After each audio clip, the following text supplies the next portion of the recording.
The Texas sun beat down on the perfectly manicured grass of the Austin Lakes Golf Club, where Frank Calloway stood, lining up his shot. The club was exclusive, the kind of place where billionaires closed deals as effortlessly as they swung their 9 irons. Frank had come here to clear his mind before a crucial meeting that could seal a multi-billion-dollar merger for his company, Calloway Global Ventures. He exhaled slowly, his grip firm on the club, his mind blocking out everything but the ball in front of him. Control, precision, execution. That was his mantra, both in business and in life. He never missed a shot, on the course or in the boardroom. But as he prepared to swing, a small voice cut through the silence. "Excuse me, sir?" Frank's posture stiffened. He lowered his club slightly, turning his head toward the unexpected interruption. A caddy, perhaps? Or maybe one of the club's junior members? It wasn't. Standing a few feet away on the edge of the green were 2 small children, a boy and a girl, no older than 6. Their clothes were neat but slightly worn, and their identical hazel eyes were wide with something between determination and nervousness. Frank frowned. Kids didn't belong here, at least not without their high society parents trailing behind them. More importantly, he had never seen these 2 before in his life. "Can I help you?" His tone was firm, but not unkind, more out of habit than any real curiosity. The children exchanged a glance. Then the girl, slightly taller, with a sharp gaze that reminded him of someone he couldn't quite place, stepped forward and clenched her fists. "You're our dad." Frank's entire world froze. He blinked, certain he had misheard. The golf course around him faded into nothingness as his brain tried to process those 3 impossible words. "What?"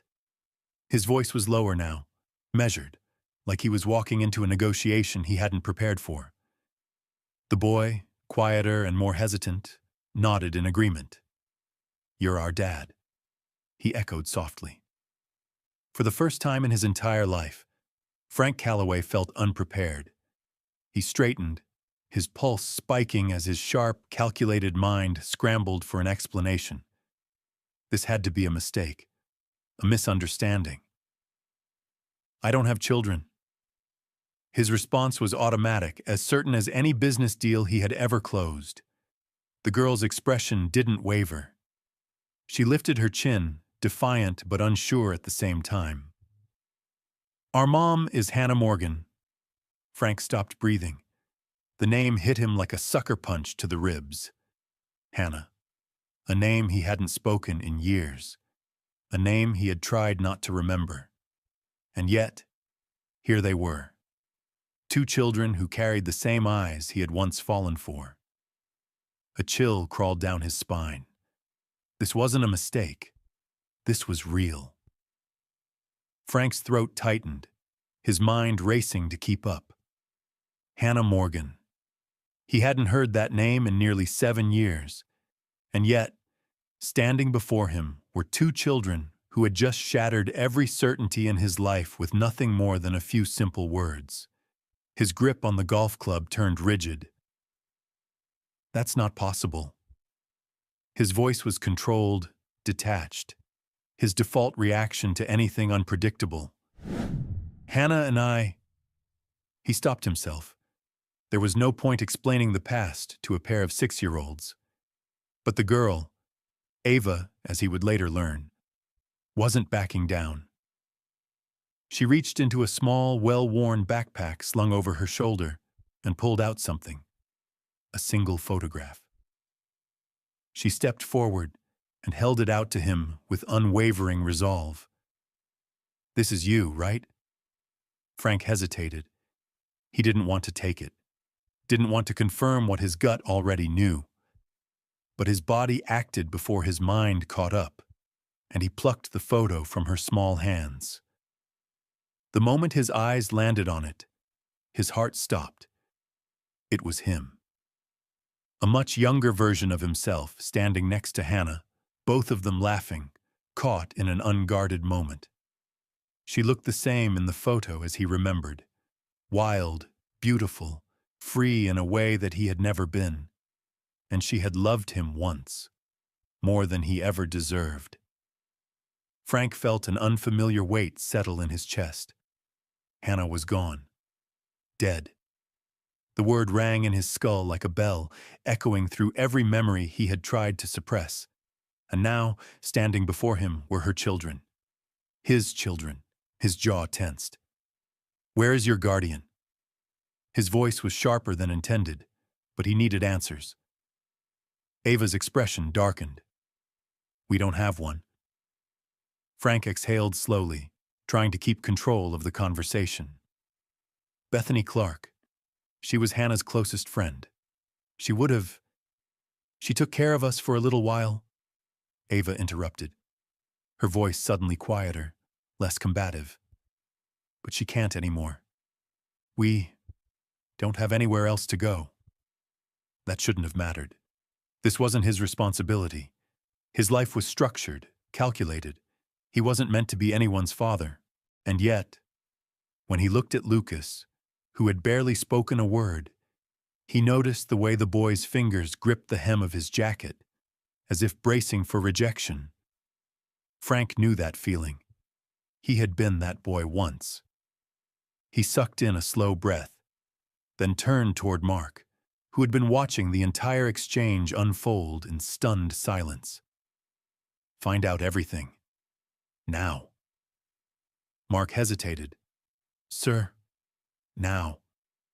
Mark nodded, immediately pulling out his phone and walking a few steps away to make the call. Frank turned back to the children, studying them the way he would a high-stakes deal he hadn't agreed to yet. "You two came here looking for me. Why?" Ava didn't hesitate. "Because you're our dad."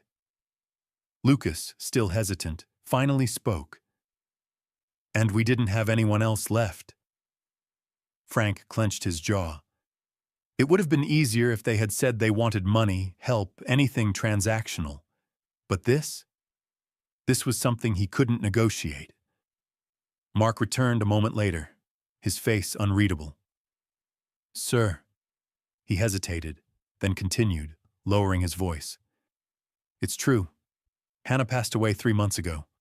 Cancer, no immediate family, no legal guardian listed." The words hit harder than Frank expected. He barely noticed when Mark continued. "As of now, these children are officially alone."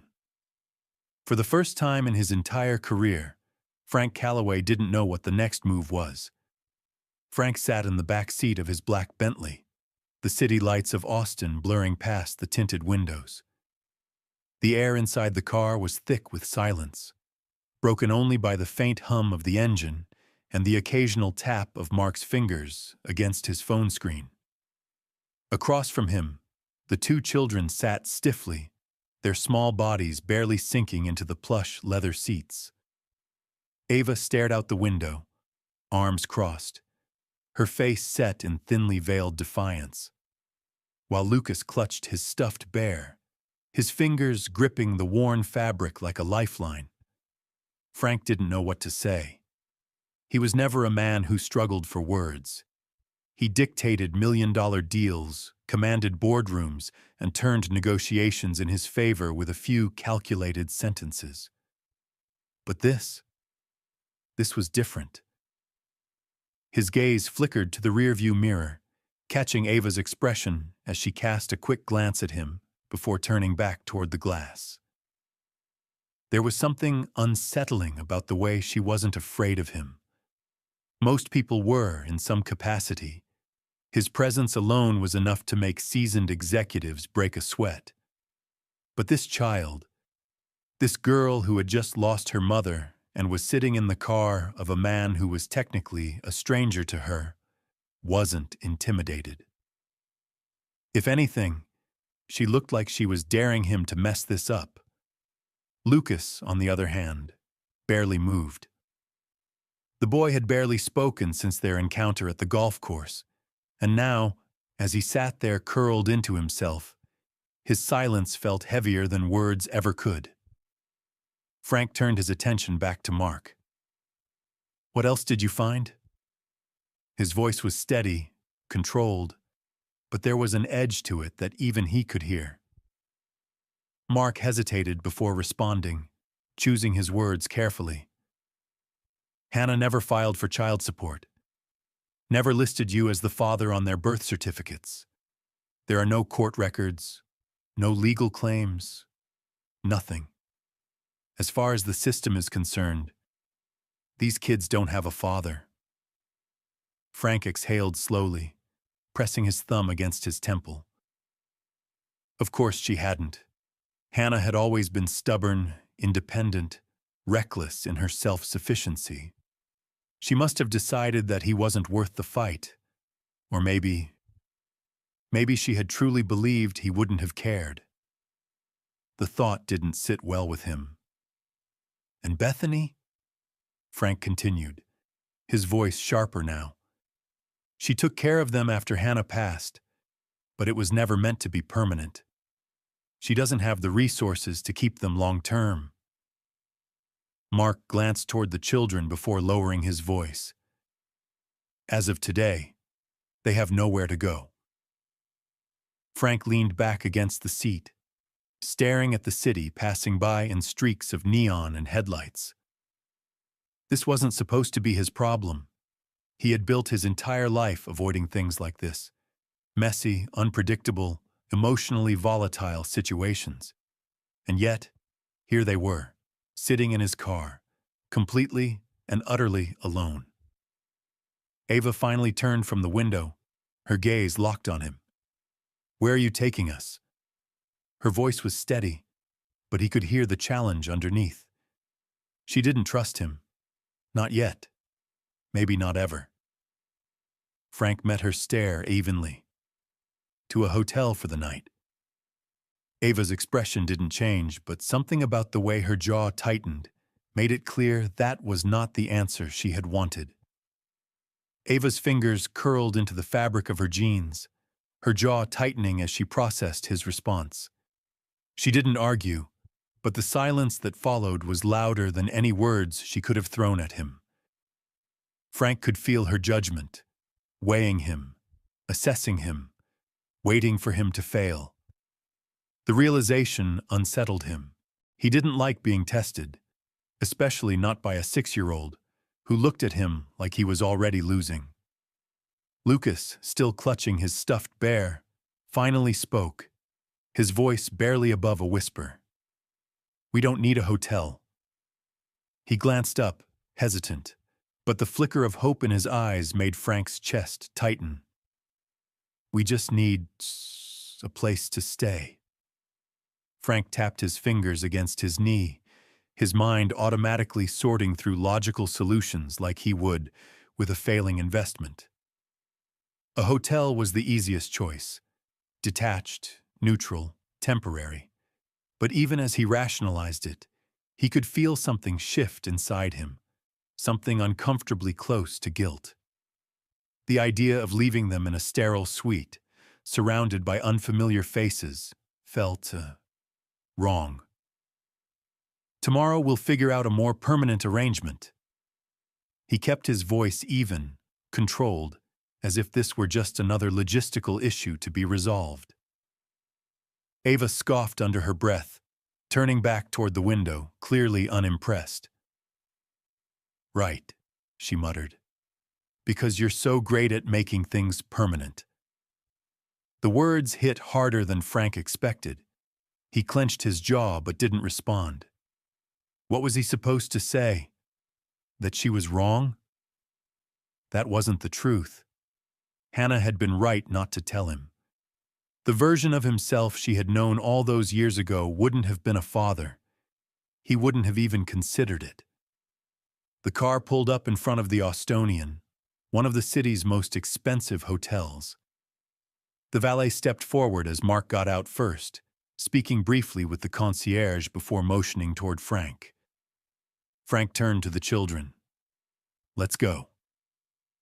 Ava hesitated before stepping out, her sharp eyes scanning the hotel lobby the moment they entered. Lucas stayed close to her side, his free hand gripping her sleeve. The boy barely spoke, but his actions spoke for him. Ava was his anchor, the only thing that felt safe, and Frank, the man who was supposed to be their father, was nothing more than a stranger.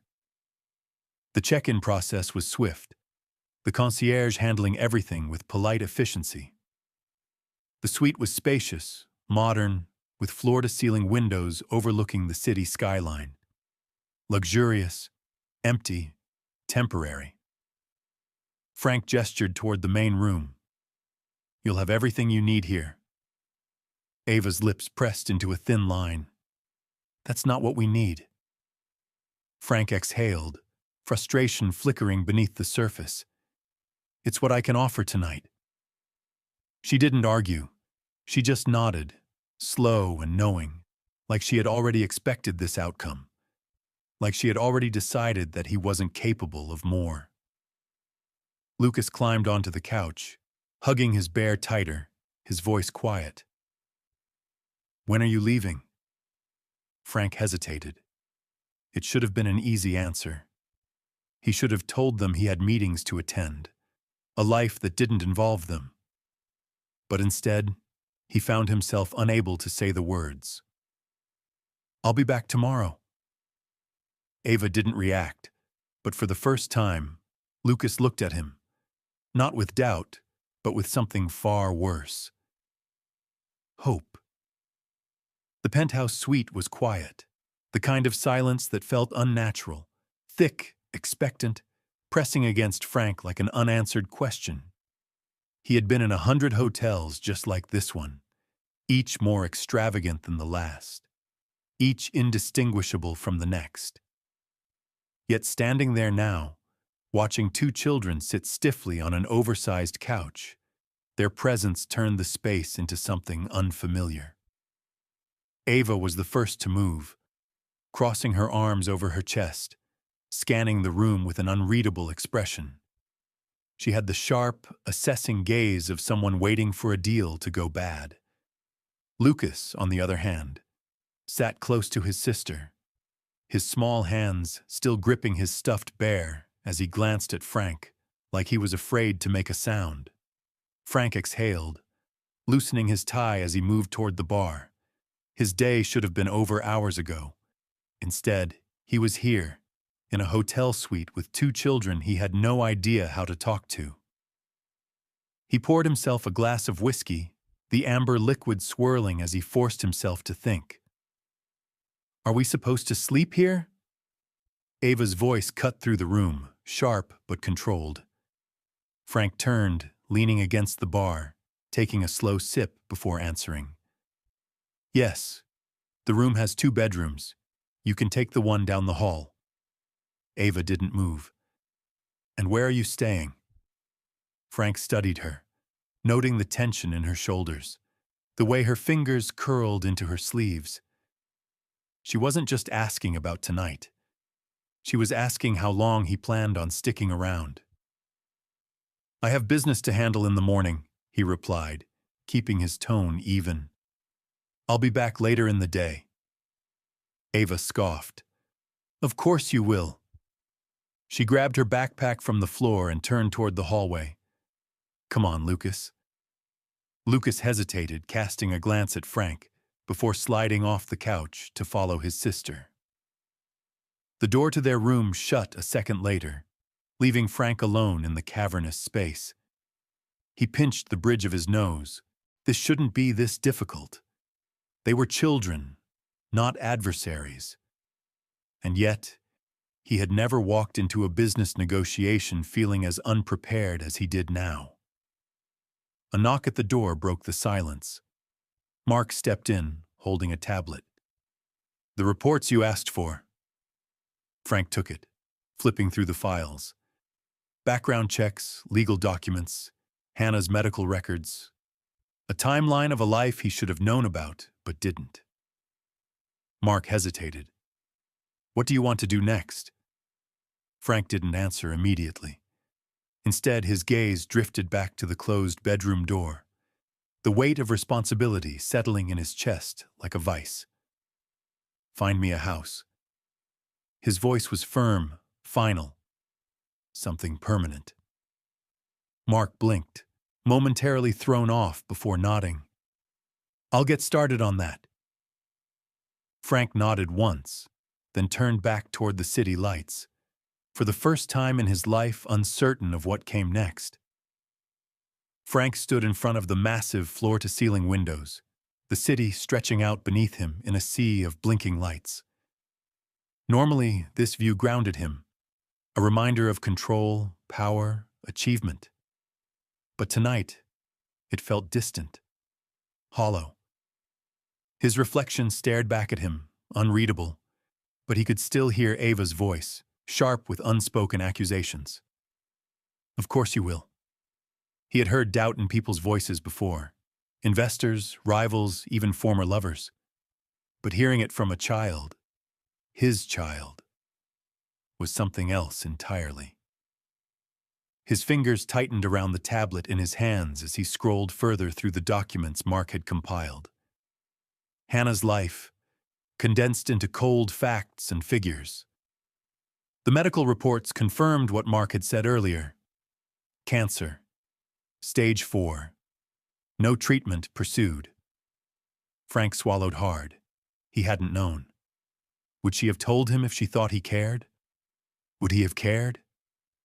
The question lodged itself in his chest, uncomfortable, unwelcome. A soft creak from behind pulled him from his thoughts. Lucas. The boy stood near the hallway, small and hesitant, his stuffed bear tucked under one arm. He looked like he was debating whether to turn around and pretend he had never come out at all. Frank set the tablet down and turned fully toward him. "Couldn't sleep?"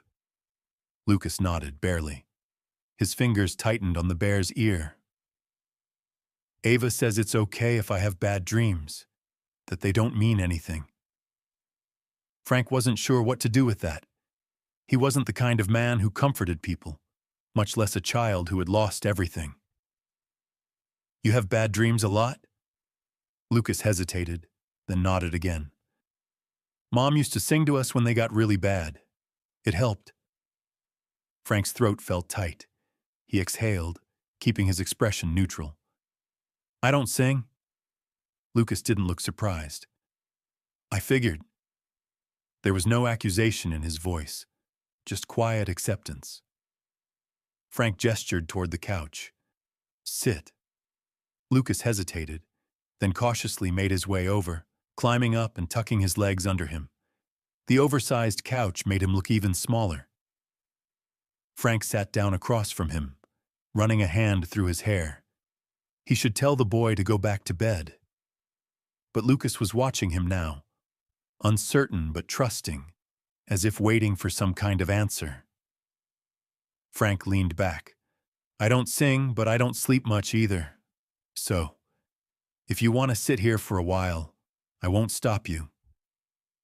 Lucas studied him, then nodded once, gripping his bear tighter. He didn't speak again, just settled into the couch, his breathing steadying. Frank glanced toward the closed bedroom door, where Ava had disappeared hours ago. This wasn't supposed to happen. He wasn't supposed to care. And yet, as Lucas finally drifted off beside him, Frank knew he wasn't leaving tomorrow, not like they expected him to. The morning sunlight cut through the panoramic windows of the suite, casting long shadows across the polished hardwood floor. Frank wasn't a man who typically woke up in unfamiliar situations, but when he opened his eyes to find Lucas curled up at the other end of the couch, still clutching that worn-out stuffed bear, reality settled in fast. He sat up, rolling the tension from his shoulders, and checked his watch. 6:12 a.m. His usual time to wake, but today his schedule had been completely rewritten. Meetings had been canceled, calls had been pushed, and instead of heading to the office, He was sitting in a penthouse hotel suite with two children who, as of yesterday, had nowhere else to go. Lucas stirred slightly, but didn't wake. Frank stood, moving carefully so as not to startle him, and walked toward the kitchenette where Mark was already waiting, a folder in hand. "You're up early," Frank muttered, pouring himself a cup of black coffee. Mark arched a brow. "I could say the same for you. Didn't think you were the type to do sleepovers with kids." Frank shot him a warning glance before taking a slow sip. "Tell me you found something." Mark handed over the folder. 3 properties, all in secure neighborhoods, close to good schools. If you're serious about keeping them, you'll want a permanent place, not a hotel suite. Frank flipped through the files, studying the listings.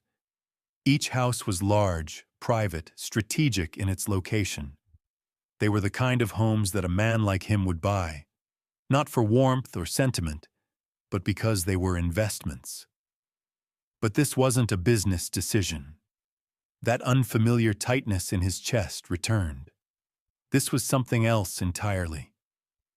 Before he could respond, the bedroom door creaked open, and Ava appeared in the doorway, her expression a mix of sleep and suspicion. She glanced at him, then at Mark, then finally at Lucas, still curled up on the couch. Her eyes narrowed. "Did he sleep out here?" Frank set the folder down. "He couldn't sleep." Ava crossed her arms. "Did you tell him to?" Frank exhaled, feeling like he was already losing this conversation. "No." For a moment, Ava didn't say anything, just watched him with the same scrutinizing gaze he had seen in countless negotiations.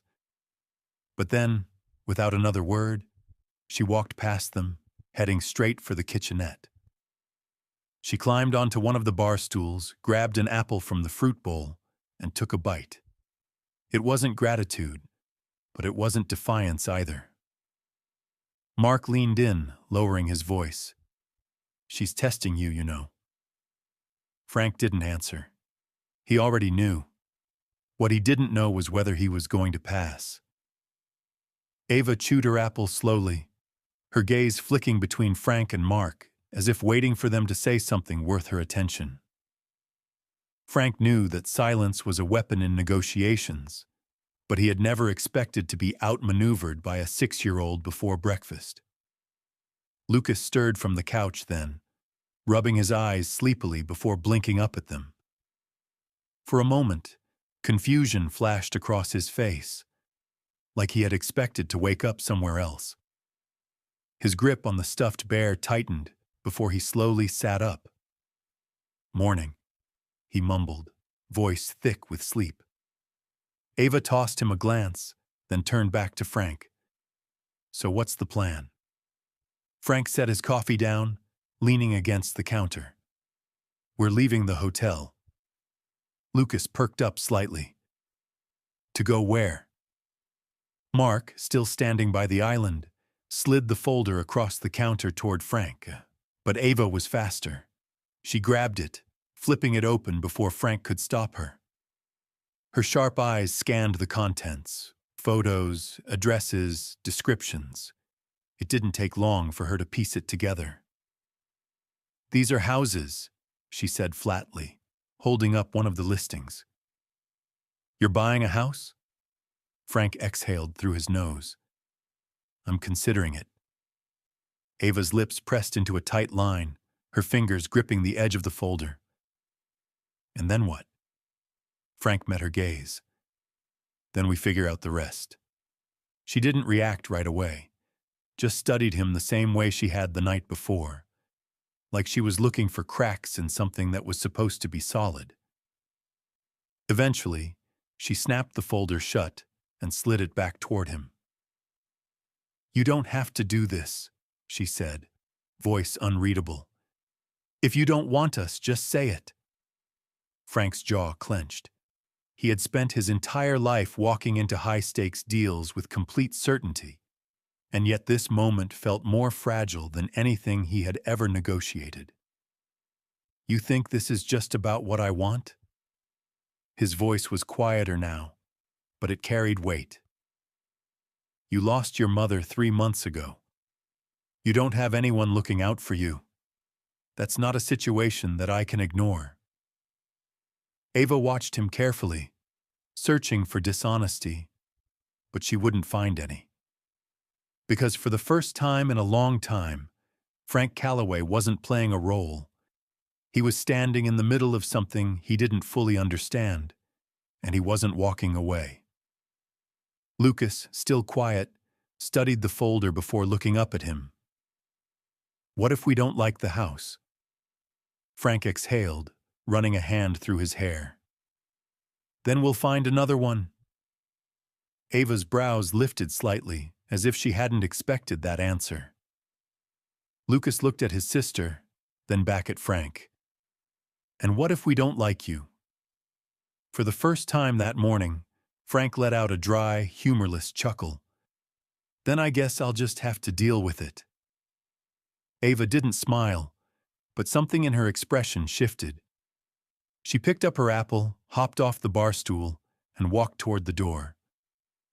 Better get moving then, she said over her shoulder.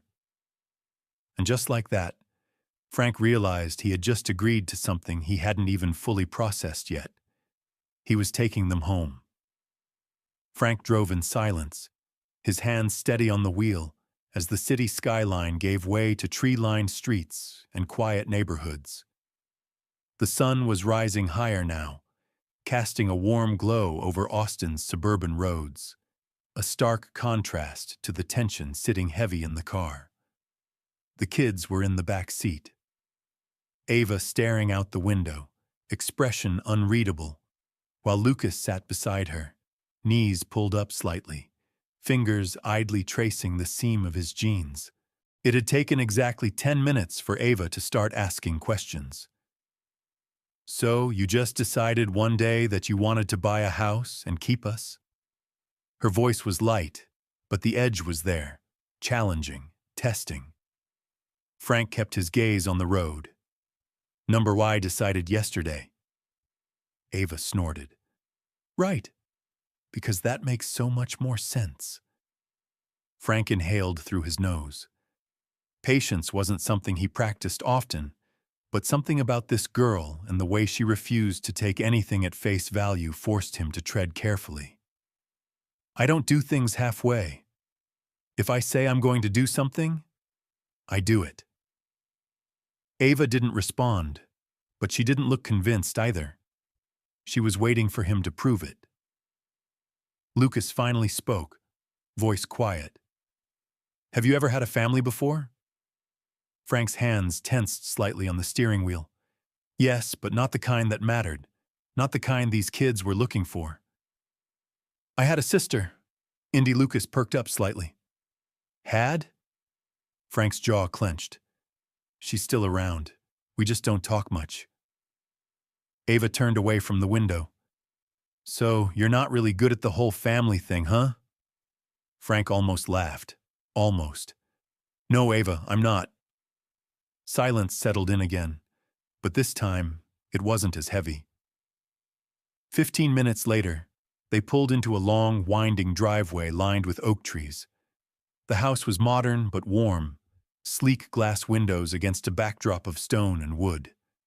Not a mansion, not overly flashy, but private, secure, and built for permanence. Mark was already waiting at the front steps, hands in his pockets. I had the interior staged, he said as Frank stepped out. Furniture, essentials, everything they'll need. Ava climbed out of the car, glancing around with thinly veiled skepticism. Lucas hesitated before following. Doesn't feel like home, Ava muttered. Frank exhaled. It's a start. Lucas's fingers brushed against the railing of the front steps, almost hesitant. Can we see inside? Frank gestured toward the door. It's yours as much as it's mine. Ava didn't react to that, not yet, but she stepped forward, crossing the threshold first. Lucas followed close behind, And just like that, they weren't just standing outside a house anymore. They were walking into something new. The door swung open, revealing a space that was polished, pristine, untouched. The air inside carried the faint scent of fresh paint and new furniture, but it lacked something lived in, something real. Ava took a slow step forward, scanning the open-concept living room, her expression carefully neutral. Lucas hovered by the doorway, fingers tightening around the strap of his backpack, as if waiting for someone to tell him this wasn't actually for them. Frank watched their reactions carefully, feeling an unfamiliar sense of uncertainty creep in. He was used to buying things, houses, cars, companies, but this wasn't a business acquisition. It wasn't something he could fix with money alone. Mark cleared his throat, breaking the silence. There are 3 bedrooms, master upstairs, 2 across the hall. I made sure the kids' rooms were set up with the basics, beds, dressers, desks. If they don't like anything, it can be changed. Ava glanced at Frank, unimpressed. So you just bought a house overnight and had it staged like we're some kind of investment? Frank exhaled slowly. Would you rather be back at the hotel? She didn't answer. Instead, she stepped further inside, her sharp eyes scanning every inch of the space, looking for something to latch onto, something to criticize. Lucas, still by the door, finally spoke. Are we supposed to stay here? Frank's jaw tightened. He hadn't expected that question to hit as hard as it did. Yes. Lucas blinked up at him. For how long? Frank met his gaze. As long as you want. The words hung in the air, heavy, permanent. Ava's lips pressed into a thin line, like she didn't quite believe him yet. Lucas, though, for the first time, he looked like he wanted to. Mark checked his watch. I'll handle the paperwork for the legal transition. You'll need to figure out school enrollment soon. He hesitated. And you might want to talk to Indy. Frank's shoulders tensed at the mention of his sister. I'll deal with it. Mark nodded but didn't push further. Everything else is set. The fridge is stocked. Security system is live. Let me know if you need anything else. With that, he left, shutting the door behind him. Frank turned back to the kids. Ava had moved to the edge of the living room, running a hand along the back of the couch. Lucas lingered near the staircase, shifting his weight. Frank knew this wasn't enough. A house was just walls and furniture. What they needed was something he wasn't sure he could give. Ava looked up, watching him carefully. What happens now? Frank met her gaze, steady, unwavering. Now, we figure it out. She studied him for a long moment before nodding once, not in acceptance but in acknowledgement. This wasn't a promise, but it was the closest thing to one he had ever made. Frank had never realized how much noise 2 children could bring into a house. It wasn't loud, not in the traditional sense. There was no yelling, no running through hallways, no chaotic destruction of furniture. But it was there, in the small, unspoken ways that made the silence feel less like emptiness and more like uncertainty. Ava had spent the afternoon exploring the house, not with the excitement of a child settling into a new home, but with the calculated inspection of someone searching for a reason not to trust it. Every cabinet opened, every door tested, every inch of space evaluated. She never said what she was looking for, and Frank never asked. He just watched, knowing full well that whatever she found, or didn't find, would shape how she felt about this place. Lucas had been quieter. He stuck close to his sister but didn't wander as much. Instead, he gravitated toward the living room, curling into the oversized armchair near the window, watching the world outside as if waiting for something. By the time evening rolled in, Frank realized he had no idea what the hell he was supposed to do next. He had built an empire from nothing, closed impossible deals, outmaneuvered ruthless competitors, but figuring out how to navigate two 6-year-olds who were technically his responsibility. That was an entirely different game. He had made sure there was food stocked in the kitchen, but what did kids even eat? He had signed paperwork for school enrollment, but how did that work when their entire lives had just been uprooted? There were a million logistical decisions he could make, but none of them answered the question neither Ava nor Lucas had directly asked him yet. What now? Frank was still standing by the kitchen counter, staring down at a meal he wasn't sure they'd even eat, when Ava appeared in the doorway. Her arms were crossed, her expression unreadable. "Lucas wants to know if you're going to be here in the morning." Frank exhaled, setting down his drink. "Why wouldn't I be?" Ava shrugged, but the motion was too calculated to be careless. "People leave. Just figured I'd ask before he gets used to the idea." Frank's jaw tightened. He didn't like the way she said it, like it was a fact instead of a possibility. Like she had already seen enough to believe it was inevitable. "Tell him I'll be here," Frank said, his voice even. Ava studied him for a second longer before nodding once, not in belief, but in acknowledgement. She turned back toward the hallway, and just as she disappeared from view, Frank caught the smallest glimpse of something else in her expression. It wasn't trust. Not yet. But maybe, just maybe, it wasn't doubt either. Frank barely slept that night.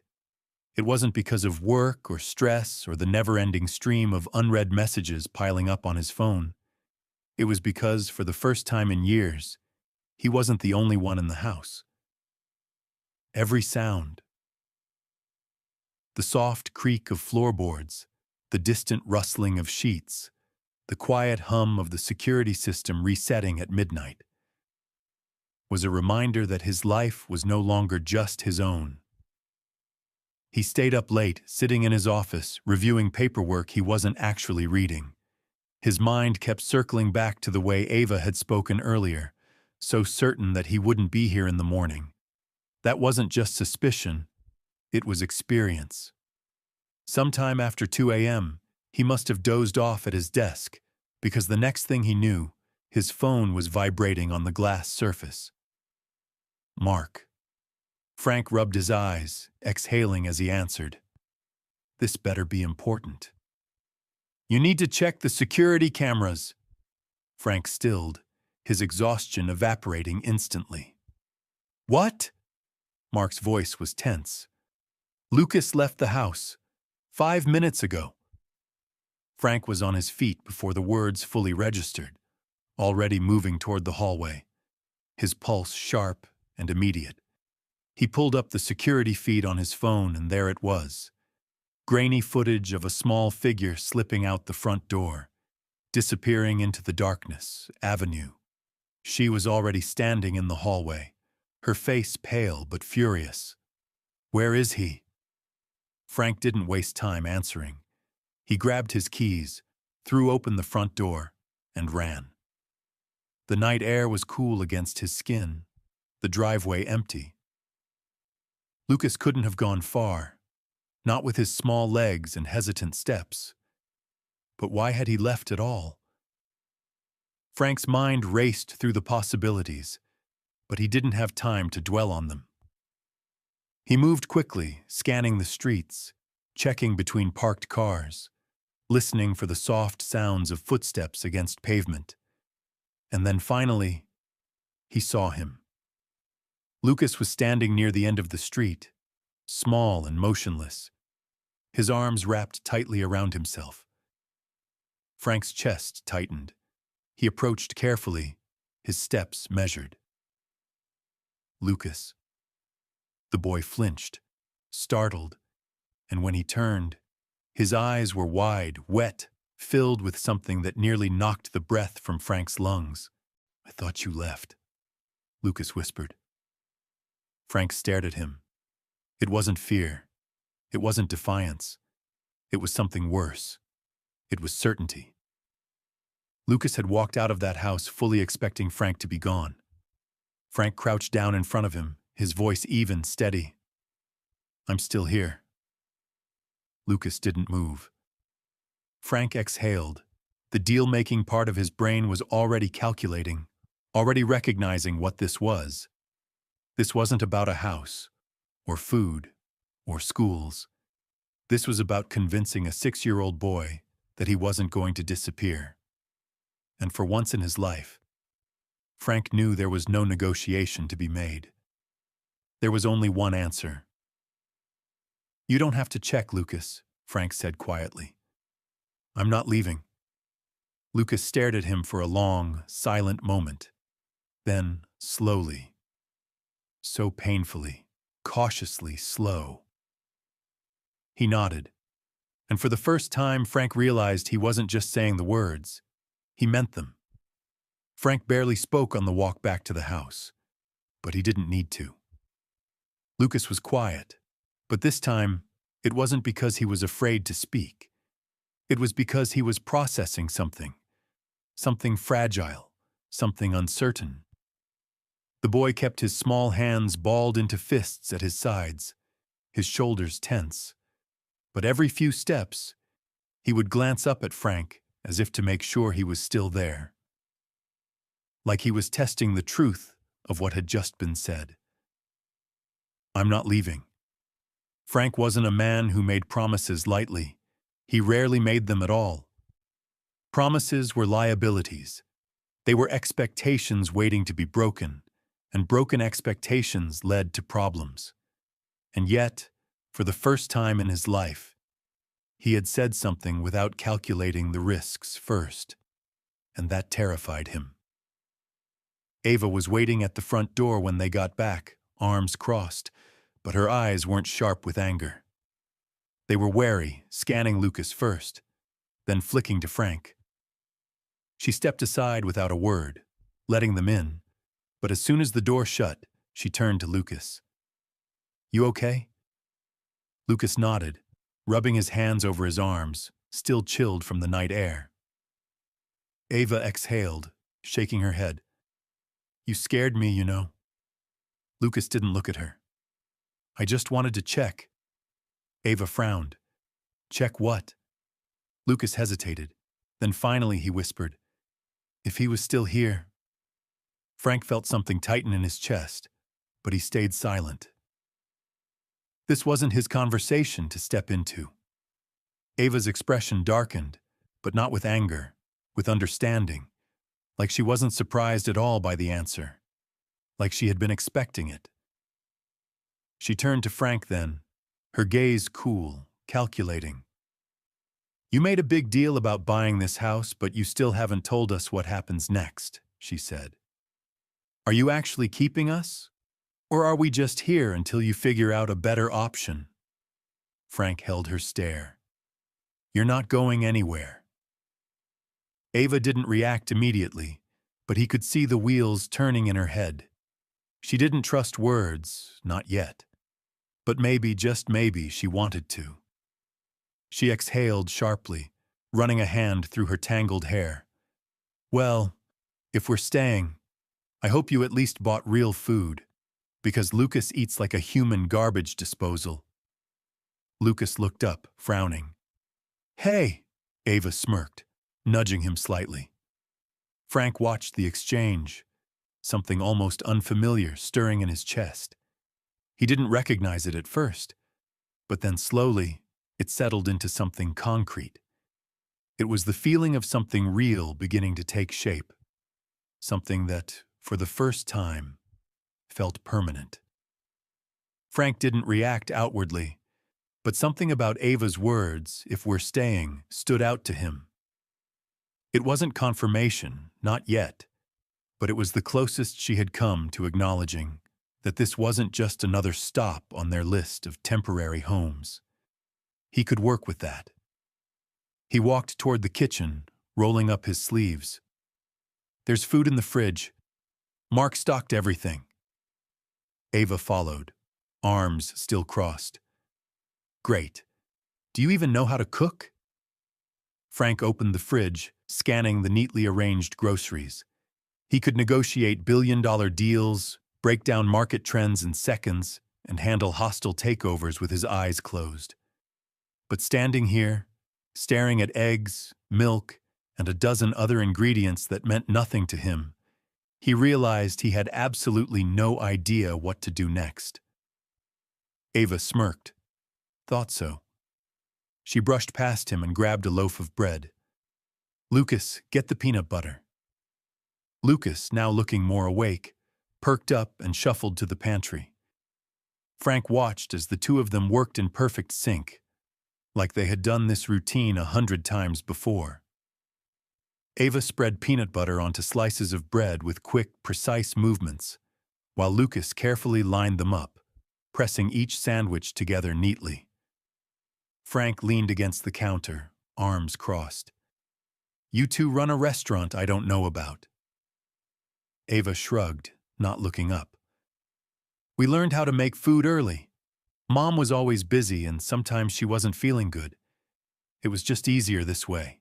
Frank felt that answer more than he should have. He remembered what Mark had said.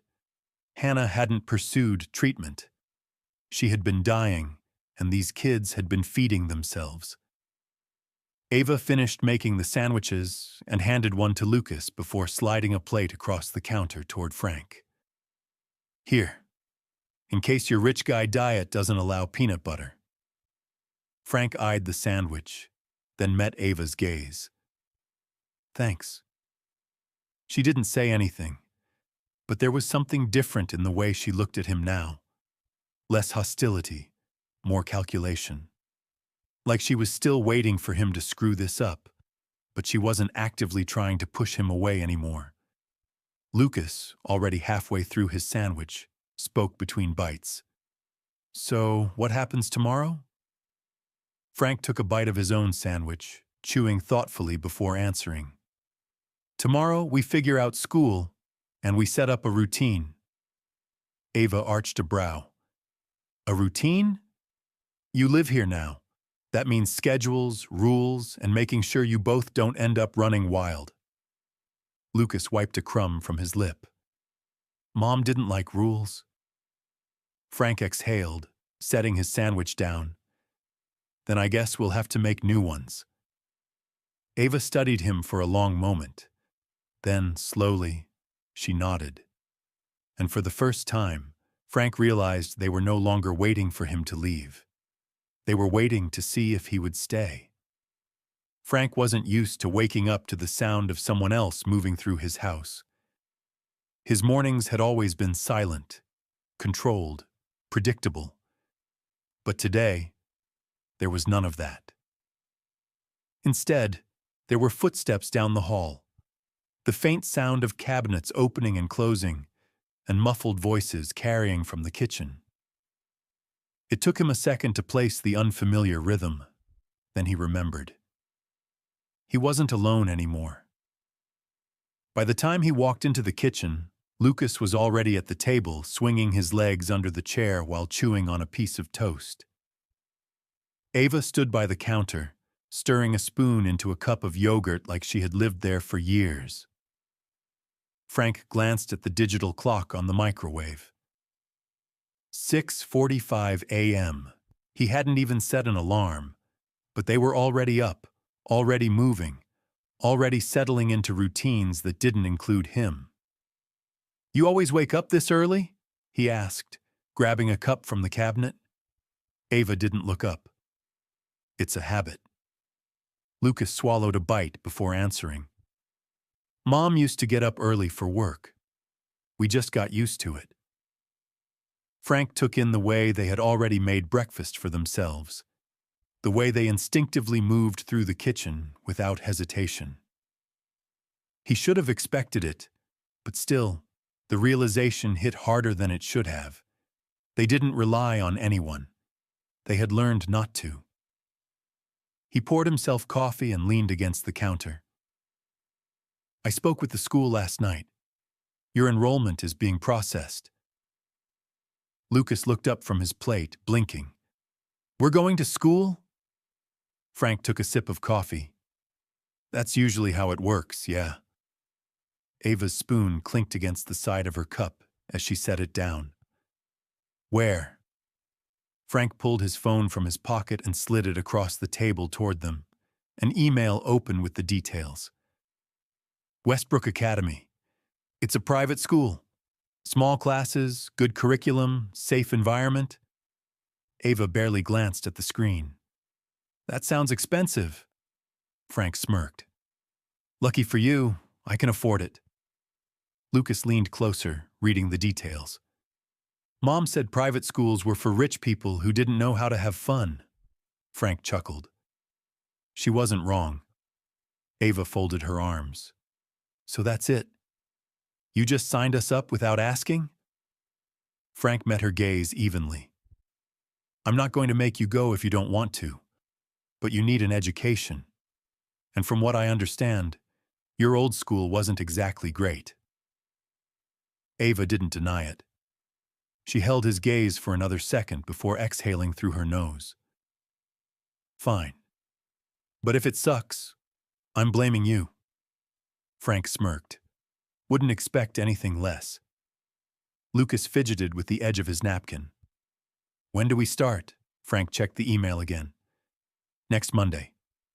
Lucas nodded slowly, considering that, but there was something hesitant in his expression.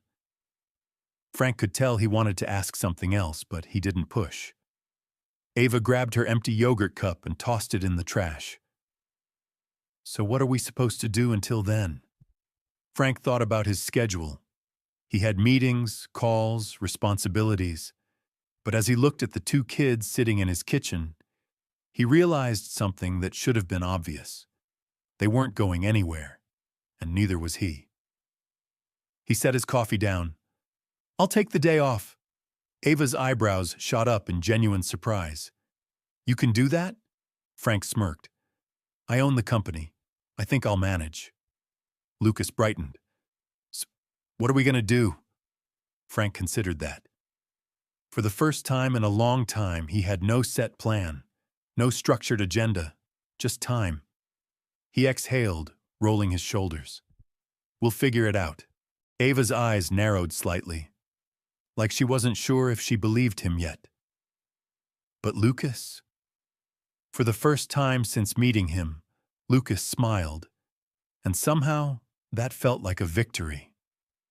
The day unfolded differently than Frank had expected. He was used to days structured by meetings, negotiations, and carefully planned schedules where every minute had a purpose. But today, for the first time in years, there was no plan. After breakfast, Lucas had pulled Ava toward the living room, flipping through the massive TV's endless streaming options, while Frank stood there, feeling strangely out of place in his own house. Eventually, Ava had settled on a movie, something animated, something Frank wouldn't have chosen for himself, but he found himself watching anyway. Lucas sat on the couch, cross-legged, completely absorbed, while Ava sprawled on the opposite end, acting like she wasn't interested, even though she clearly was.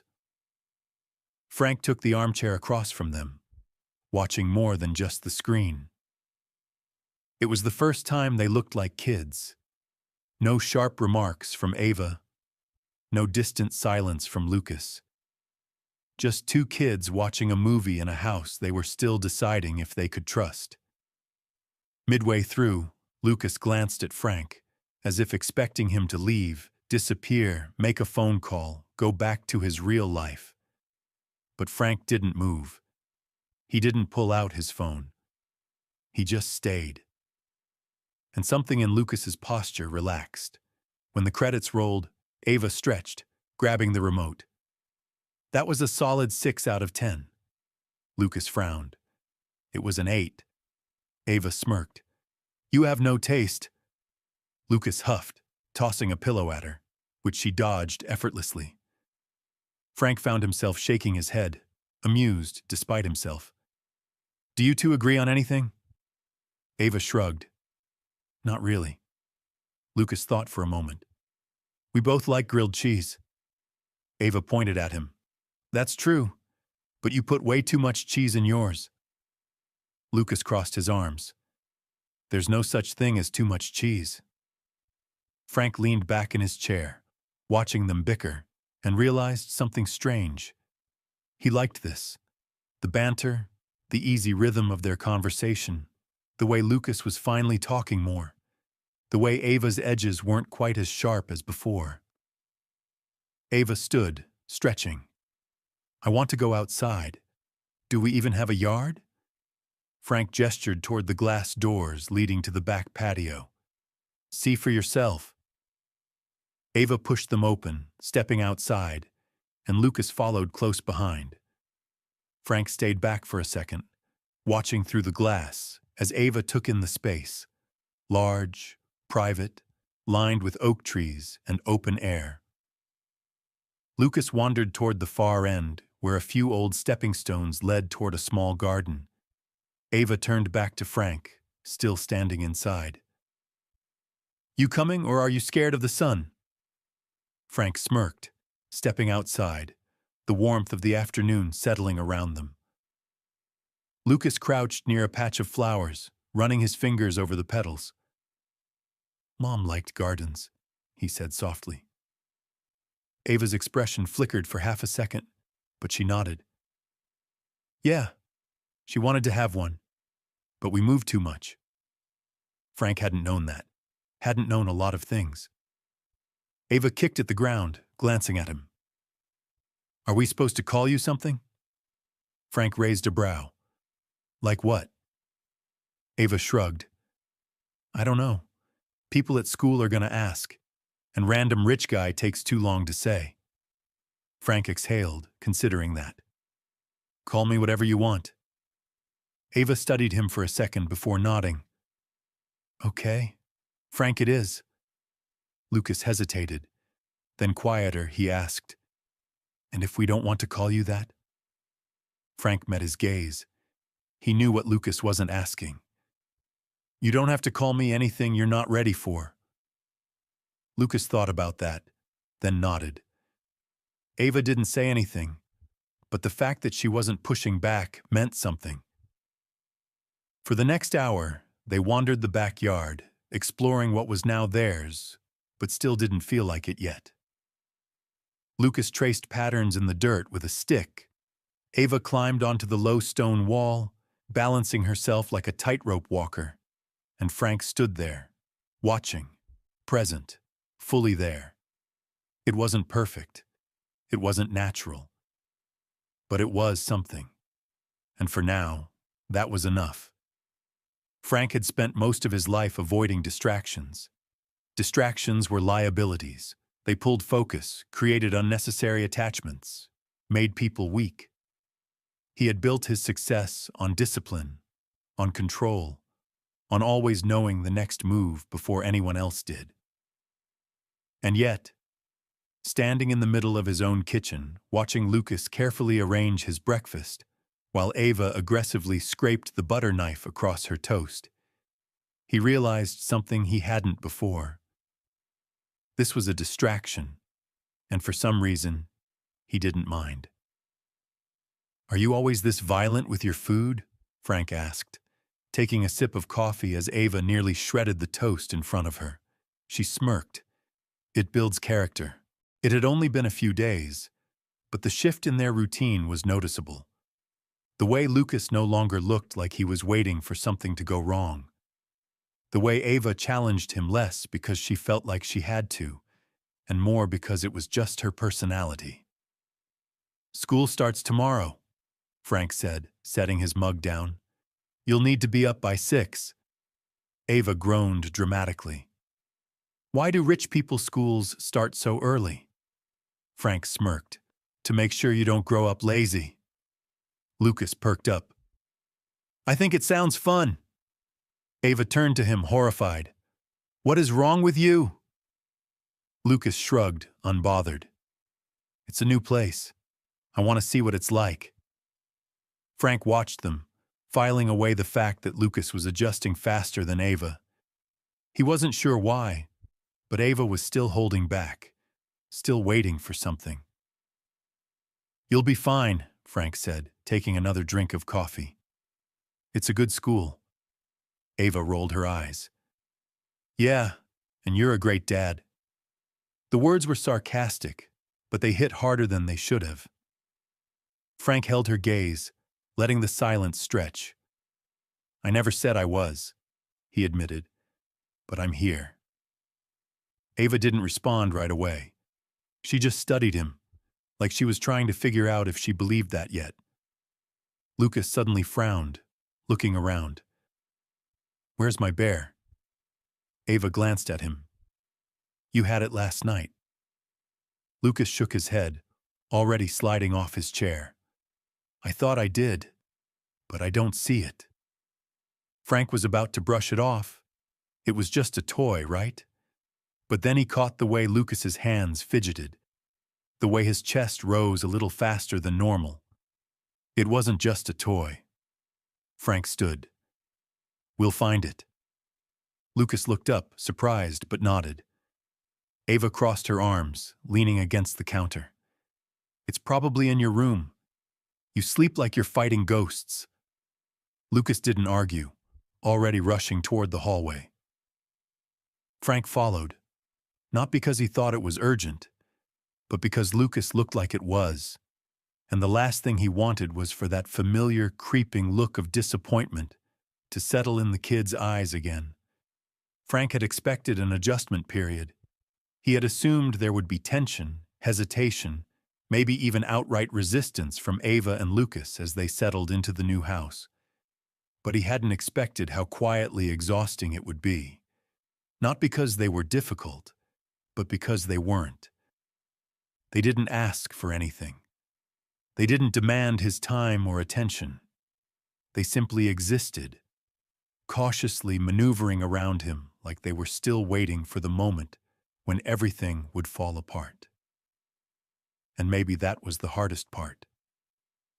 He noticed it in the small things, the way Lucas hesitated before sitting down at the dinner table, as if waiting for someone to tell him he didn't belong there.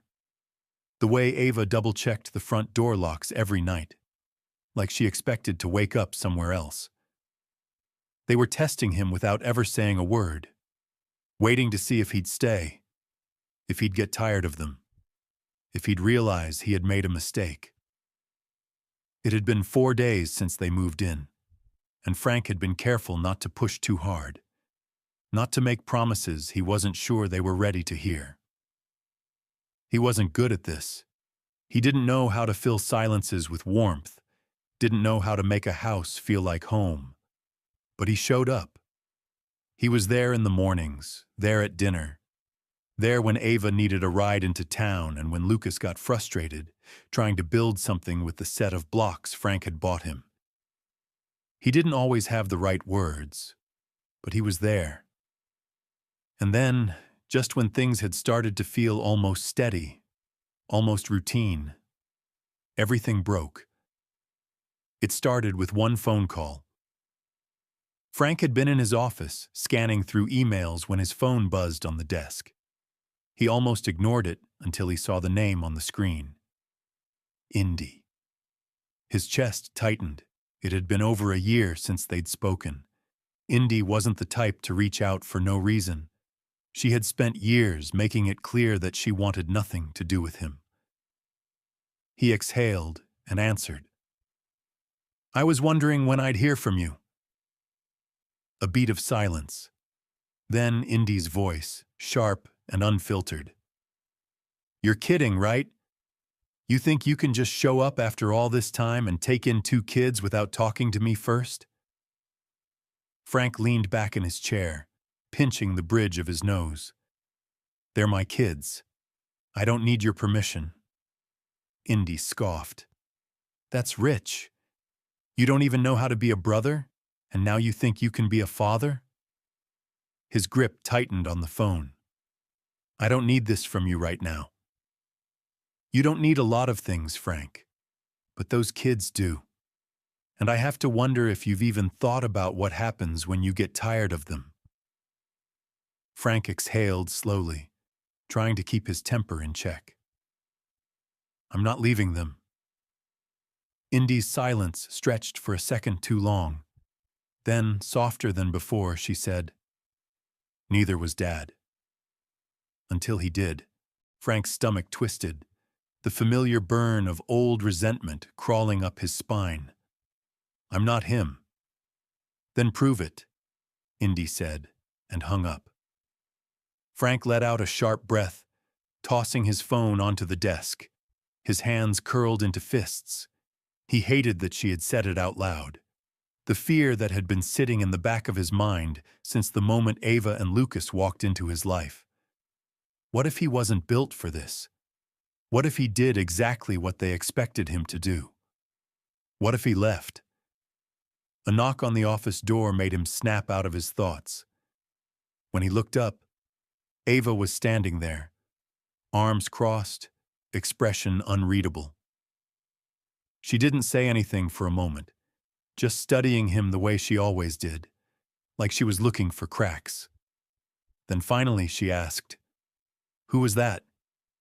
Frank hesitated before answering. "My sister." Ava's brows lifted slightly. "You have a sister?" Frank leaned back in his chair, rubbing a hand over his face. "Yeah, we don't talk much." Ava tilted her head. "Why not?" Frank met her gaze, thinking about all the years of silence, all the things neither he nor Indy had ever said. "Because I wasn't a very good brother." Ava studied him, her expression carefully neutral. "And now you think you'll be a good dad?" Frank exhaled slowly. "I don't know." She nodded once, as if that answer made sense to her. Then, after a long pause, she said, "Lucas ran off again." Frank stilled, his entire body going cold. "What?" Ava shoved her hands into her hoodie pocket, her voice flat. "I went to check his room and he wasn't there. He took his backpack." Frank was already moving. "How long ago?" Ava shrugged. 15 minutes, maybe? I don't know." Frank's pulse thundered in his ears. He grabbed his keys and strode toward the front door, his mind already racing. Where would Lucas go? What was he looking for? Ava followed, keeping pace beside him. "He's not running away," she said, voice calm but firm. "He's just checking." Frank glanced at her sharply. "Checking for what?" Ava's expression didn't waver. "To see if you'll come find him." And just like that, everything clicked. Lucas wasn't running. He was testing him. Testing to see if Frank would do what everyone else in his life had done. Leave. Frank gritted his teeth, pushing through the front door. Not this time. He wasn't his father. He wasn't his past. And he sure as hell wasn't going to fail this test. Frank drove faster than he should have, the city lights blurring past as he navigated through quiet streets and intersections. Ava sat in the passenger seat, arms crossed, her gaze locked on the road ahead. She wasn't panicking, but she wasn't relaxed either. There was a tension in her posture, a tightness in her jaw that told him exactly how much this mattered, even if she wouldn't say it out loud. "Where would he go?" Frank asked, his voice steady, controlled, even though his pulse was anything but. Ava barely hesitated. "Somewhere familiar. Somewhere that feels safe." Frank thought back to everything he had learned about these kids in the past week. They had spent most of their lives moving from place to place, never staying anywhere long enough to put down roots. There was no home for them. But Hannah, she had been their constant. His hands tightened on the steering wheel. "Would he go back to your old apartment?" Ava shook her head. "Bethany already moved out. There's nothing there." She exhaled sharply. "But Mom used to take us to the park near her work. It was small, quiet. She said it was the only place in the city that didn't feel temporary. That was enough for Frank. He changed lanes, making a sharp turn toward the district where Hannah had worked. Ava glanced at him, as if sizing him up. "You know you don't have to do this, right?" Frank didn't take his eyes off the road. "Do what?" "Chase after him. Prove something." Frank exhaled through his nose. "This isn't about proving anything." Ava studied him for another second before looking away. "Okay." 10 minutes later, they pulled up to the park. It was empty, save for the dim glow of streetlights casting long shadows over the benches and playground. And there, sitting on the swing set, was Lucas. Frank killed the engine. Ava was already opening her door, but Frank stopped her with a look. "Let me." She hesitated before nodding, staying by the car as Frank stepped out, moving with the quiet, steady confidence of a man who was used to taking control of impossible situations. But this was different. Lucas didn't turn as Frank approached. He was kicking his feet slightly, staring down at the ground, small shoulders hunched. Frank took the swing next to him, resting his forearms on his thighs. He didn't speak right away. After a long moment, Lucas finally broke the silence. "I wasn't running away." Frank nodded.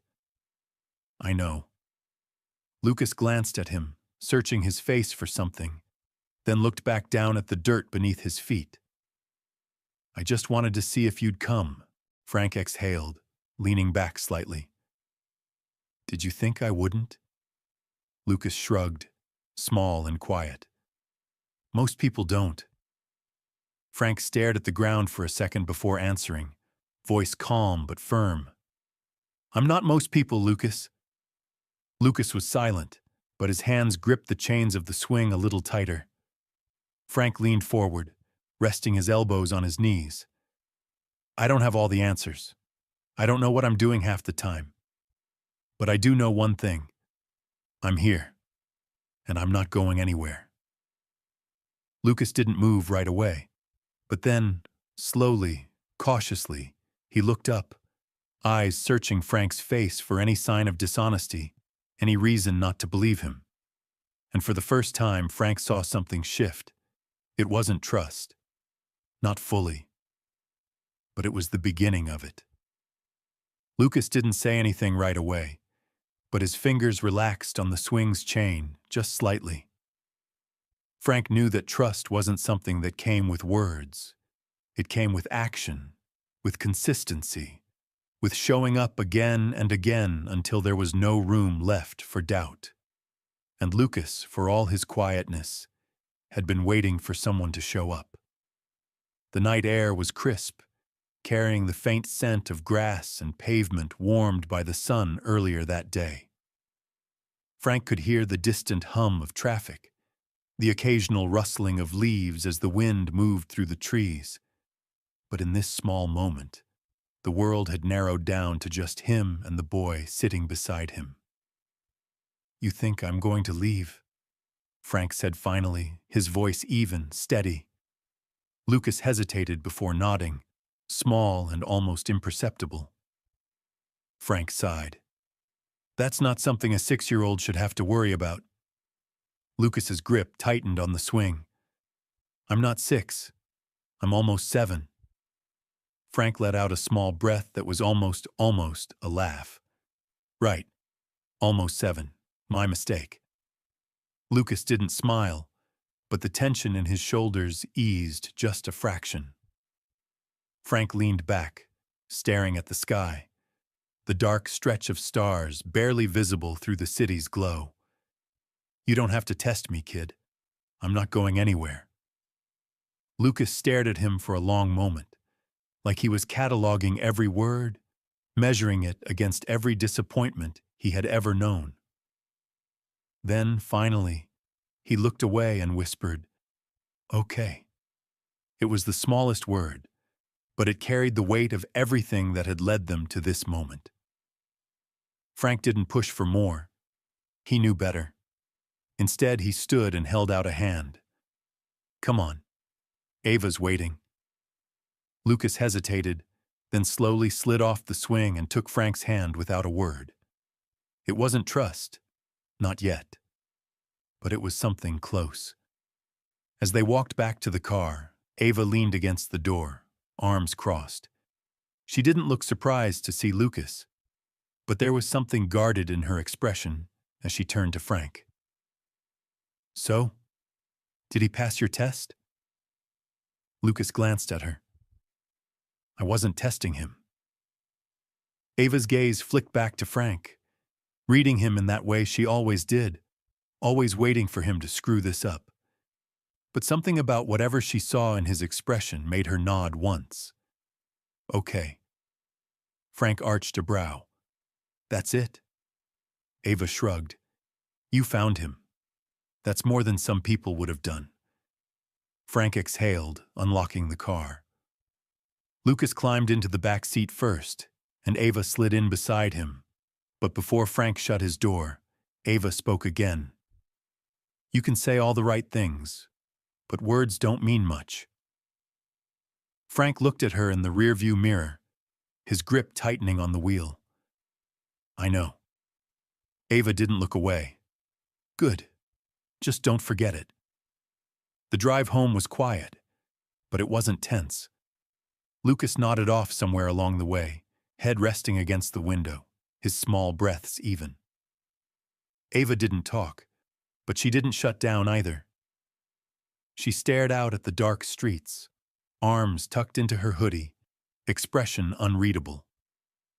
Frank pulled into the driveway, cutting the engine. He turned to wake Lucas, but before he could, Ava gently nudged him. Lucas stirred, blinking up at her. "We home?" "Home."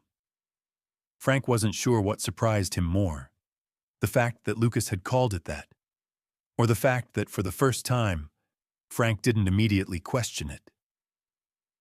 "Yeah," Frank said. "We're home." Lucas climbed out of the car, rubbing his eyes, and Ava followed, casting one last glance at Frank before disappearing inside. Frank stayed outside for a moment longer, hands braced on the steering wheel, staring at his own reflection in the windshield. Indy's words echoed in his mind. "You don't even know how to be a brother, and now you think you can be a father?" He still didn't know the answer to that. But tonight, he had found Lucas. He had brought him home, and maybe, just maybe, that was enough for now. The morning after Lucas ran off, Frank expected some kind of fallout, an argument, a conversation, something. But instead, breakfast was quiet, almost too normal. Ava sat at the counter, flipping through her phone, occasionally glancing at Lucas, who was munching on cereal, eyes still heavy with sleep. Neither of them brought up what had happened the night before. Frank sipped his coffee, watching them carefully. "You know, most kids get grounded for sneaking out in the middle of the night." Lucas paused, spoon halfway to his mouth. He looked at Ava as if waiting for her to answer for him. Ava arched a brow. "You gonna ground him?" Frank leaned back in his chair, folding his arms. "Maybe. Depends." Lucas blinked up at him. "On what?" Frank set his mug down. "On whether or not it happens again." Lucas hesitated, then slowly shook his head. "It won't." Frank believed him. Ava rolled her eyes, tossing her phone onto the counter. "Well, that was easy. Should have known you'd be bad at disciplining kids." Frank smirked. "Give me time, I'll get there." Ava looked at him for a long second before shaking her head, amused despite herself. It was small, but it was something. The doorbell rang. Frank pushed himself up from his seat, already knowing who it was before he even opened the door. Mark stood on the front steps, dressed in his usual pressed suit, holding a folder, which meant whatever he had to say wasn't good. "Got a minute?" Mark asked. Frank stepped aside, letting him in. Ava and Lucas immediately stiffened at the sight of him, their easy banter from a moment ago disappearing. They still didn't trust anyone in suits. Mark noticed, offering a nod in their direction. "Morning." Ava didn't answer, but Lucas gave a small wave before focusing back on his cereal. Frank led Mark into his office, shutting the door behind them. "What is it?" Mark sighed, placing the folder on the desk. "We have a problem." Stefan Langford Frank's expression darkened instantly. "What about him?" Mark opened the folder, revealing printed articles, screenshots, and legal documents. "He's making a move. Word's getting out that you suddenly have 2 kids under your care. And Langford is pushing a narrative that you're unfit." Frank scoffed. "Unfit?" Mark's gaze was sharp. "He's digging into your past, Frank. Your business practices, your lack of a personal life, your relationship with Indy, everything. He's painting you as an irresponsible billionaire who has no business raising children." Frank's jaw clenched. "That bastard."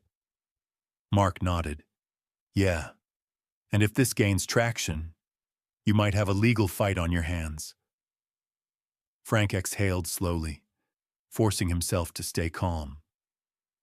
"He can't take them from me. They don't have anyone else." Mark hesitated.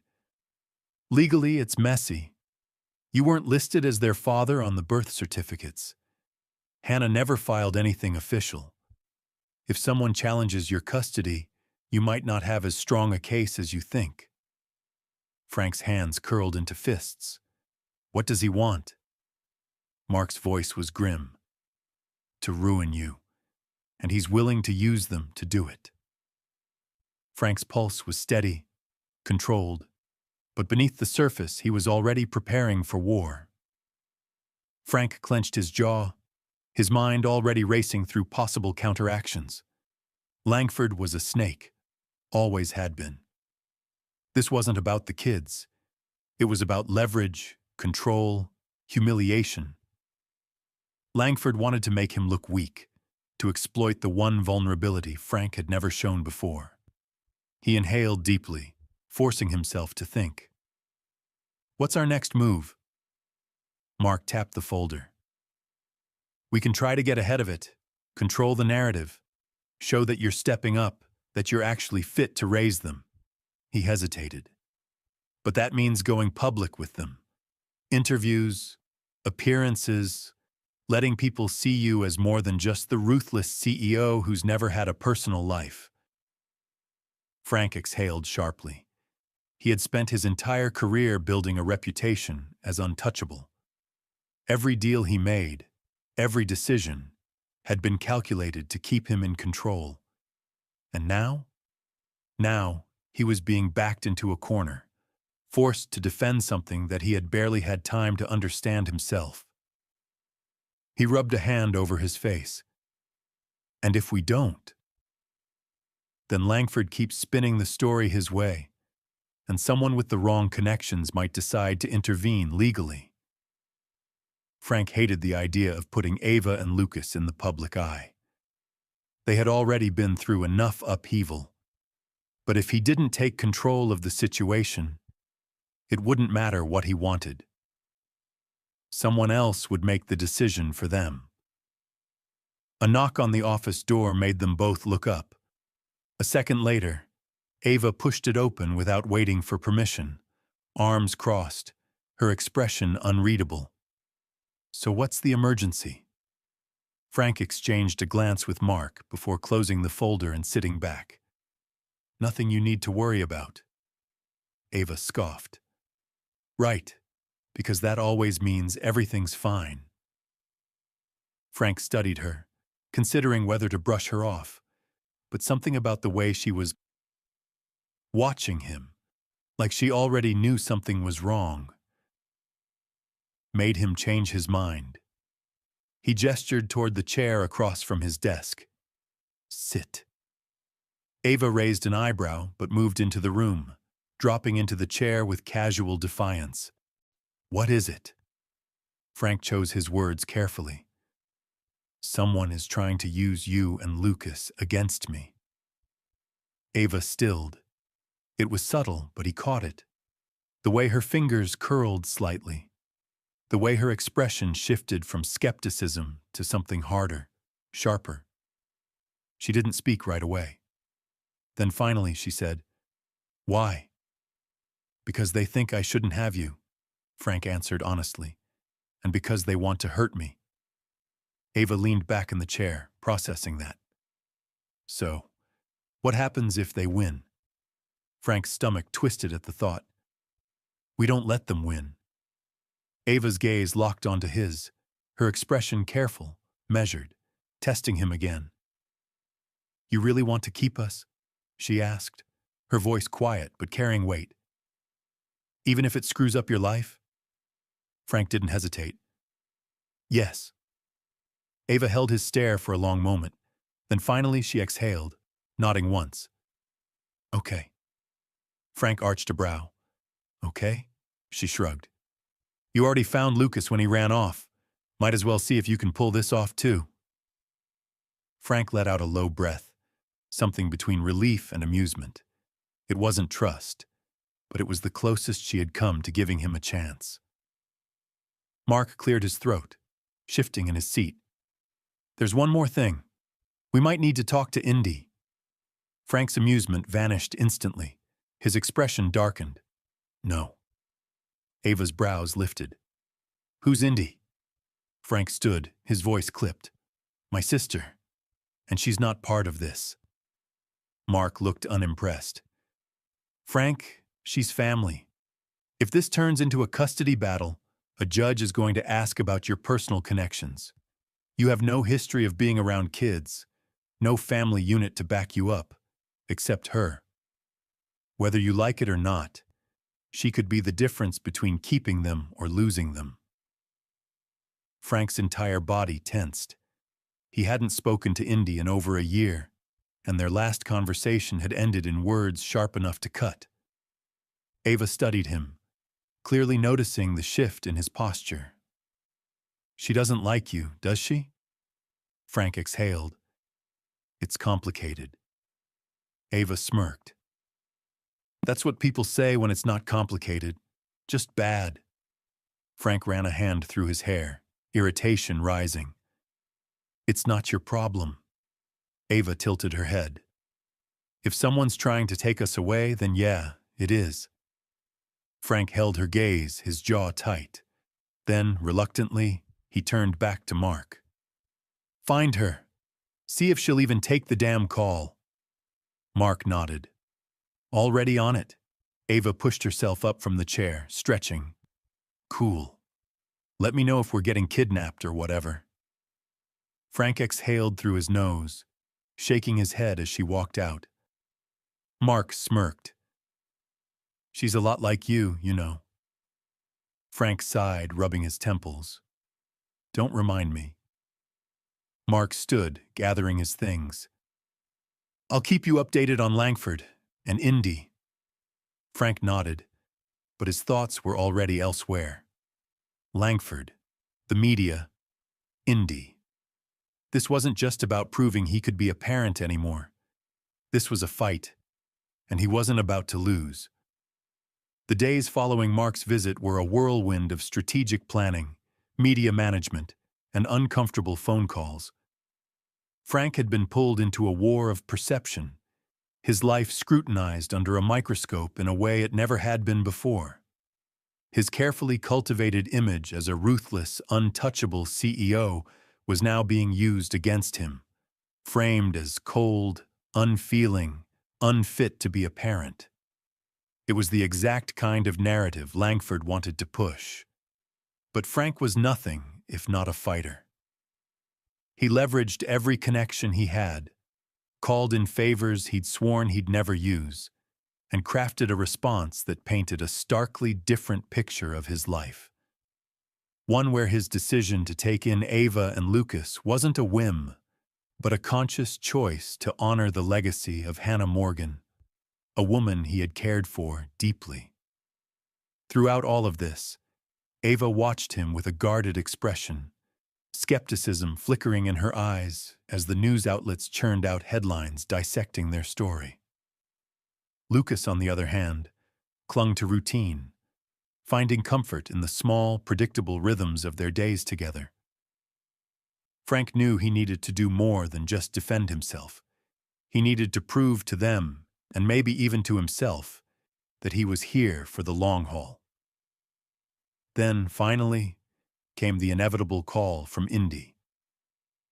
Frank had been sitting in his office, staring down at a pile of legal documents, when his phone buzzed with her name on the screen.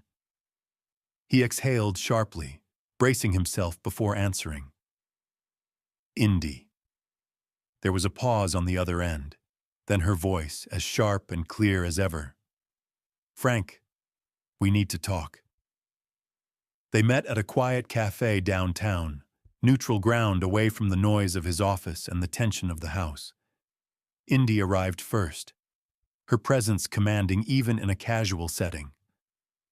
She stood as he approached, her expression unreadable, but her eyes, those familiar, fierce eyes, held a hint of something Frank couldn't quite place.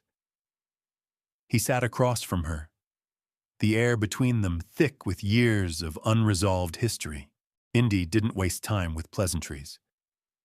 So, you're really doing this? Frank met her gaze evenly. Yes. She leaned back, crossing her arms. You, of all people, deciding to play father. It's a little hard to believe. Frank's jaw tightened, but he kept his voice calm. It's not about me. It's about them. Indy's eyes narrowed. And what happens when you get bored? When you realize you're not cut out for this? Because let's face it, Frank, you've never stuck around for anyone. Not me, not Dad, not Hannah. The mention of Hannah's name was like a punch to the gut, but Frank held his ground. I'm not Dad, Indy, and I'm not the same person I was when we were kids. I made mistakes, but I'm not making that same one again. She was quiet for a moment, her gaze softening just slightly. You really think you can do this? He nodded. I have to. Indy sighed, a weary sound that held too much history. You know, they deserve better than to be a pawn in whatever this is between you and Langford. They're not pawns, Frank snapped, his voice harder than he intended. He forced himself to relax, running a hand through his hair. Look, I know I've screwed up, and I know I'm not the ideal candidate for this, but I care about them. I care about giving them a chance at something stable, something real. Hannah trusted me enough to leave them in my care, and I'm not going to let her down. Indy studied him for a long, silent moment. Then finally, she nodded. Okay. Frank arched a brow. Okay? She leaned forward, her expression fierce. I'll help you, but not for you, for them. Because if you screw this up, Frank, I swear, I won't, he promised, his voice steady. With Indy's support, they presented a united front, reinforcing his commitment to Ava and Lucas in the public eye. The narrative began to shift, the doubts replaced by a new story, that of a man trying to do the right thing by his family, no matter how messy or complicated it was. Back at the house, things started to feel different. Ava's guarded skepticism eased, replaced by a cautious sense of belonging. Lucas settled into routines, his quiet presence a constant reminder of how much had changed in such a short time. One evening, as they sat around the dinner table, Indy joining them for the first time in years, there was a sense of something new taking shape. Something that felt, if not perfect, then at least real. It was a start. The courtroom was colder than Frank had expected. Not physically, the temperature was fine, but there was a sterility to it, a quiet tension that settled over the space like a heavy fog.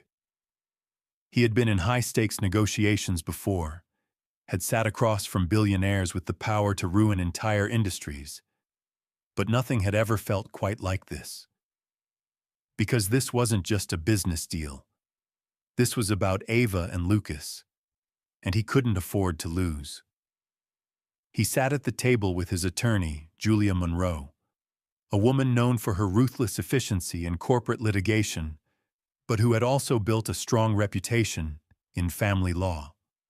Across the aisle sat Stephen Langford, looking smug in his custom-tailored suit. His own legal team gathered around him like vultures waiting for something to die. The judge entered, an older woman with sharp eyes and a no-nonsense expression. She didn't waste time on formalities. "Mr. Calloway, Mr. Langford, let's get to it." Langford's attorney stood first, launching into a carefully crafted argument designed to paint Frank as an unfit guardian. No parenting experience, no legal ties to the children. A history of prioritizing business over personal relationships. They highlighted his cold, calculated reputation, his lack of emotional connection, his inability to provide the nurturing environment the children needed. Frank sat still, his expression unreadable. He had expected all of it. When it was Julia's turn to speak, she rose with confidence, countering every point with hard facts. Frank may not have had legal ties to Ava and Lucas at birth, but he had stepped up the moment he learned the truth. He had provided them with stability, security, a home, things they had never had before. She brought up Hannah's letter, emphasizing that she had trusted Frank with her children's future, and then Indy testified. Frank hadn't been sure if she would. Their relationship was still fragile, their history filled with too many years of silence and regret. But she had shown up. And when she took the stand, she didn't hold back. "My brother and I don't have a perfect past," Indy admitted, her voice even. "But I know him. And I know he doesn't quit on things that matter. If he says he's going to take care of these kids, then he's going to do it. Whether it kills him or not." Frank had never been an emotional man, but hearing Indy say that, it hit him in a way he hadn't expected. The proceedings dragged on for hours, filled with back-and-forth arguments, legal jargon, and carefully orchestrated performances from both sides. But in the end, it wasn't Langford's legal team that made the final impact. It was Ava. The judge had allowed her to speak, something rare in custody cases like this, but given the circumstances, an exception had been made. She walked up to the stand, sat down, and stared at the judge with the same unflinching intensity she always carried. "Where do you want to live?" the judge asked. Ava didn't hesitate. "With Frank." Langford's attorney shifted uncomfortably. "And why is that?" Ava looked toward Frank, her expression unreadable. Then she turned back to the judge and said, "Because when my mom died, we had nobody. We had nowhere to go. And Frank didn't have to take us in. But he did. Not because he had to. Not because it made sense, but because he wanted to. And I don't trust a lot of people, but I trust him." The room was silent. The judge studied her for a long moment before nodding. "Thank you, Ava. You can take your seat." When the ruling finally came, it wasn't dramatic. It was simple. Custody granted to Frank Calloway. Langford's smug confidence evaporated in an instant. His attorneys looked disappointed, already preparing for their next move. But Frank didn't care, because it was over. He had won. That night, back at the house, Frank stood in the kitchen, staring at a bottle of whiskey he had set on the counter. He hadn't poured himself a drink yet, but the weight of everything settled over him, heavy and unrelenting. He had fought for them. He had won. And now he actually had to live up to it. Footsteps echoed in the hall, and he turned to see Ava standing in the doorway, watching him. "You gonna drink that?" she asked. Frank exhaled, shaking his head. "No." Ava stepped further into the kitchen, grabbing a glass of water before hopping onto the counter, her legs swinging slightly. "So what now?" Frank ran a hand over his face, leaning against the counter. "Now, we figure out what normal looks like." Ava smirked. "Good luck with that." He chuckled, shaking his head. "Yeah, I'm gonna need it." Ava took a sip of water, then looked at him seriously. "You know, you didn't have to fight that hard. You could have let Langford win and walked away." Frank met her gaze. "That was never an option." She held his stare. Then, after a long pause, she nodded.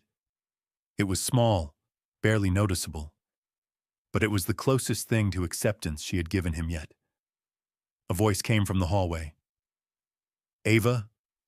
Lucas appeared, rubbing his eyes sleepily, his stuffed bear dangling from one hand. He blinked up at Frank, then Ava. "Is it over?" Ava slid off the counter, ruffling his hair. "Yeah, kid. It's over." Lucas looked at Frank, searching his face for confirmation. Frank nodded. "You're stuck with me now." Lucas smiled, small but real, then yawned. "Okay." Frank watched as Ava guided Lucas back toward his room. He stayed in the kitchen for a moment longer, staring at the empty glass on the counter. Then finally, he grabbed the bottle of whiskey, opened the cabinet, and put it away. Because this wasn't about him anymore. It never had been. And for the first time in his life, Frank Calloway finally understood what it meant to stay.